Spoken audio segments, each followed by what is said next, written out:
Alright guys, well welcome back to the channel. My name is Randall. This is the McClures. We react, review, make fun of, laugh at stuff over here. We're sponsored by McClures.store, www.mcclures.store, that is. We're going to be checking out some more news today. This is an exclusive Andy No report. Leaked letter details James O'Keefe's response following an indefinite no-pay suspension from Project Veritas. I asked the board to resign for their conduct. They did not. So currently, I have no position at Project Veritas based on the board's actions. That is a quote from James O'Keefe. Now, I don't know if you guys are familiar with Project Veritas, but they're one of the last organizations doing real journalism, it seems like. He takes a lot of flack because they use a lot of like undercover reporting, hidden cameras, hidden microphone types of deals. But this is how they catch all these politicians and executives actually speaking the truth, because they don't ever do it in person. So a letter exclusively obtained by the Post-Millennial reveals Project Veritas founder James O'Keefe's statement to staffers on Monday after he was effectively removed from the organization by the board. I was asked to be gone until the 20th. It is now the 20th, wrote O'Keefe. I asked the board to resign for their conduct. They did not. Currently, I have no position at Project Veritas based on the board's actions. So I'm announcing to you all that today on President's Day, I'm packing up my personal effects from headquarters, and I'm intending to start anew. Wow. Okay. That's a big statement right there. Let's actually listen to it. Maybe this is the video of it. All right. Thank you all for being here on a President's Day, but oh, this is 44 minutes. You know, we're here on President's Day. I wrote these so I could get the words right, you know, but it's obviously from the heart, and I wanted to do this in person with you all, not over a Zoom or Teams, and you know, he's going to film it, and these are intended just for the family here at Project Veritas. You know, this is just for us. I recognize that when you send something out to 60 people, but I'm not going to do that today. So I just wanted to tell you the truth. So I'm going to read this, and I'm going to try my best to, you know, speak from the heart, but I did write these words, and I want to tell you what's going on. So here we go. It's going to take me about 15 minutes to do this. Journalism is reporting things powerful people want kept hidden for the wrong reasons, moral wrongs, bad behaviors. As journalists, we're the custodians of the public's conscience. And as we've gone deeper and deeper exposing and illuminating corruption, the lies hidden from public view, the line that separates good and evil becomes more clear. Not just in the institutions we investigate, but within one another. Throughout my 13 years doing this, our mission has evolved from simply being about exposing the truth with some hidden cameras to something more transcendental, giving people hope, right? That's what we do. I'm going to stand here because I just feel like I'm filming a video for the audience. And as we ascended into that higher purpose, which I think we all understand that we have suffered through triumph and disaster along the way in a similar fashion to what I wrote about in my book. You know, the first chapter was called Suffering. So the line that separates good and evil passes not through the states, nor classes, nor political parties, but right through every single human heart, to quote Johnson. So that line in the sand becomes more clear the deeper we go in investigating these powerful institutions. So over the last few weeks, I have felt a lot of despair and seen a lot of evil, and felt overcome with various emotions over the last few weeks. You could say I've seen glimpses of heaven and hell, of darkness and light. What I take away from these is the gratitude that I have for many of you, for most of you, and there is such goodness in so many of you that I have seen, and I'm grateful for that. And the generosity and goodwill we have steadily built over the past 13 years with so many people. I've received thousands of text messages and phone calls from people all over the world concerned about my well-being. But as I was going through this process, I reflected upon my appreciation for many of you.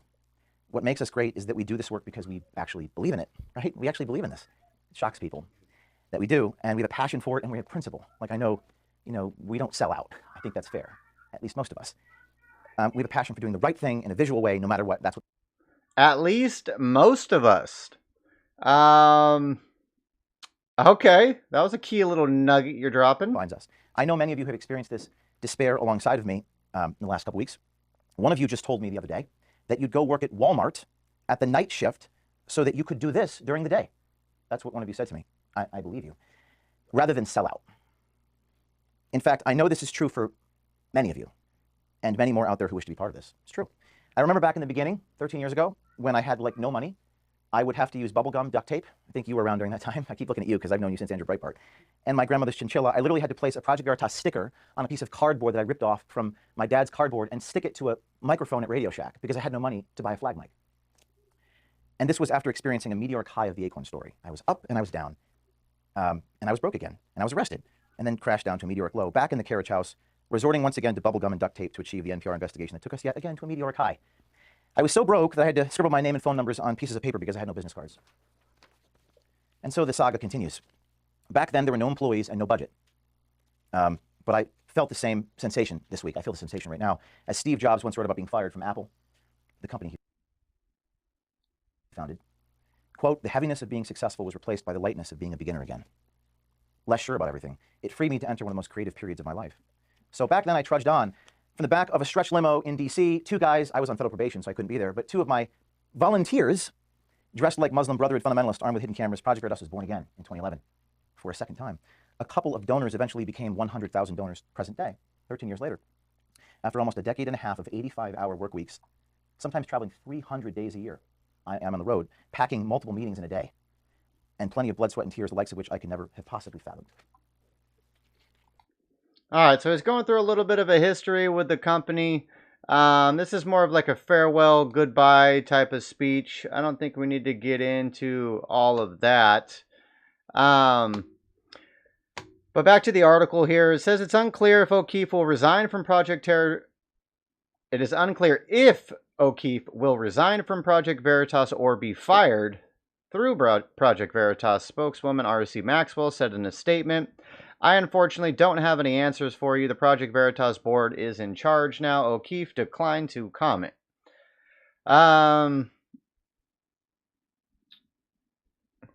Okay. Now, apparently, Project Veritas staffers made allegations to the board that O'Keefe's leadership style was offensive to staffers and donors. One large allegation of him being rude to high net worth Oregon donor couple was refuted by the couple itself. I'm really very disappointed in the petty allegations toward him. They're actually completely false and ridiculous, Diana Rammer said in an Instagram video identifying herself as the donor in the list of the allegations. Without James, Project Veritas is nothing. Her husband also sent a letter to Project Veritas calling the staffers' allegations about O'Keefe's interactions with him and his wife fabricated and gross exaggerations. O'Keefe's 4,600-word letter to staffers detailed the emotional turmoil he and the organization have experienced in the 13 years since its founding, from his parents' carriage house in New Jersey. They include what he believes of years of lawfare and corrupt criminal investigations aimed at stopping this organization from exposing powerful individuals and organizations, and he also concedes that the staffers' main grievance is about his leadership style. "I haven't always been the most ostensible, compassionate leader, and that is admittedly a fault, something I need to work on. I don't have the answers to why they've been doing what they've been doing or why the board members were going directly to employees to collect a list of grievances on the week of our biggest story ever, or why our board members were going to employees directly to discuss removing me from Project Veritas on the same week of our biggest story of all time. So our mission continues on, and I'm not done. The mission will perhaps take on a new name, and it may no longer be called Project Veritas. I'll need a bunch of people around me, and I'll make sure you know how to find me." Okay, so basically, it looks like the board is going to successfully kick Project Veritas out of his own organization. I'm not sure how they think that's going to pan out. Do they think people are donating to Project Veritas because of the board members? Or people donating because of James O'Keefe? I mean, James O'Keefe is Project Veritas. So, what is even happening? This doesn't make any damn sense whatsoever. Yeah, that's absolutely crazy. It's absolutely crazy. Well, let me know in the comments what you think his new organization should be called. And And how many of the current staff members of Project Veritas leave and go with him?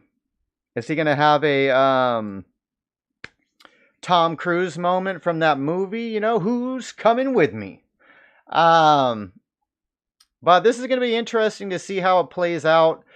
This is definitely another pile on the stack of Republican infighting that's going on because of the Uniparty's desire for Trump not to run again. So interesting. Very interesting stuff. But let me know down in the comments what you think about what's going on.